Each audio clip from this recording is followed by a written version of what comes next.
when you're at the base, it's fine. You're at the outer, right? Does that make sense? Outer circle. So, you may focus on those outer shapes like Tan or Bo. But when you, and let's say martial arts, right? One guy is a Wing Chun person, and the other guy is a karate person, right? And so, oh, one is internal martial art, one is external martial art, whatever, right? All these distinctions. But when you get to the top, right?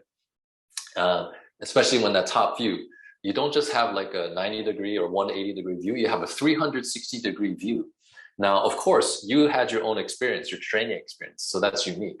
But when you get to the top, right, you have a more common sort of view, even though one started in the karate school, one started in the Wing Chun school. But in my experience, once you go more to the inner, from the exo to the SO, esoteric, there's much more commonality. This is my personal experience. I'm using this mountain model, but I would say maybe the way I do Wing Chun, not to say I'm at the peak or something like that, well, it's just a metaphor. And I've gone to this point. I may have more in common with a karate person who's gone this long journey, and we're pretty close to each other, right? Compared to another Wing Chun person who's just starting off, right? Who's just read a book or something like that. And same thing, this karate person may be closer to me than another karate person at the trailhead. So that's kind of the way I see it. So it's kind of experience, but it's not just experience. It's also like in terms of time. It's also the breadth of experience, right? So if you had really tunnel vision, this is the Wing Chun way. I'm not going to look at anything else, right?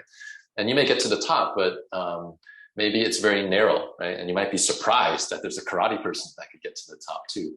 But so my experience is that yes, you should sort of commit to a school, a path, a lineage, at least for the first years. Let's say 3 years, 4 years, 5 years. It's very hard nowadays, right? Because so much information out there, right? You get distracted.